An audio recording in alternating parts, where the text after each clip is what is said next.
মে একাধিক রাজ্যে mock drill, air strike, পণবন্দি পরিস্থিতির মোকাবিলা, ব্ল্যাকআউটের সময় সতর্ক থাকা ড্রিল, নাগরিকদের সিভিল ডিফেন্সের পাঠ। গুরুত্বপূর্ণ ভবন 7 মে একাধিক রাজ্যে মক ড্রিল।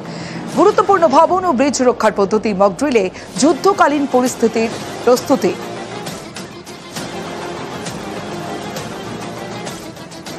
যুদ্ধের প্রস্তুতি, ভারতের নাগরিকদের সিভিল ডিফেন্সের ট্রেনিং দিতে হবে। যে অ্যাডভাইজারি জারি করা হয়েছে সেই অ্যাডভাইজারিতে বলা হয়েছে বিমান হারা হলে সাইরেন চালু রাখতে নির্দেশ। যুদ্ধের প্রস্তুতি ভারতের, মক ড্রিল 7 মে।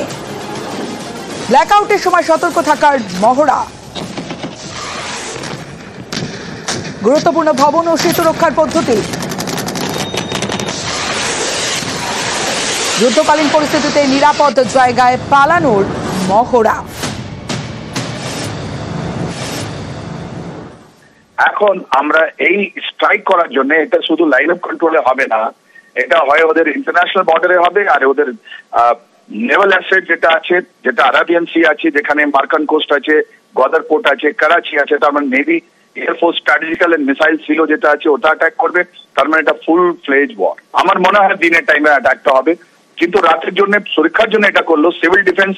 এটা আমরা বলি রিয়ার এরিয়া সিকিউরিটি। এখন যে আমাদের এয়ার ডিফেন্স সিস্টেমে S-400 ব্রহ্মোস মিসাইল যেটা আছে, আপনার পাকিস্তানের মাটি থেকে যেটা উঠবে ওটা ওরা সময় ওরা ডিটেক্ট করবে, রাস্তায় ওরা রেডার ট্র্যাকিং হবে, ওদেরকে আমাদের সীমানো আসার সময় বা টাইমে ওটাকে ডিস্ট্রয় করা হবে।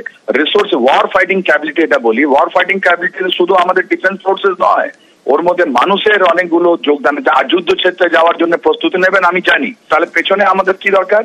পেছনে আমাদের ডিফেন্স প্রোটেকশন, পেছনে আমাদের মানুষের সাপোর্ট, পেছনে আমাদের হসপিটালের সাপোর্ট, চেন আছে, লজিস্টিক চেনটা অ্যাক্টিভেট হয়ে গেছে এখন। ভারতীয় নৌসেনার রণসজ্জা, যুদ্ধ প্রস্তুতিতে আরও এক ধাপ, নয়া প্রযুক্তির মাইনের সফল পরীক্ষা, ডিআরডিও ও নৌসেনার যৌথ মহড়া।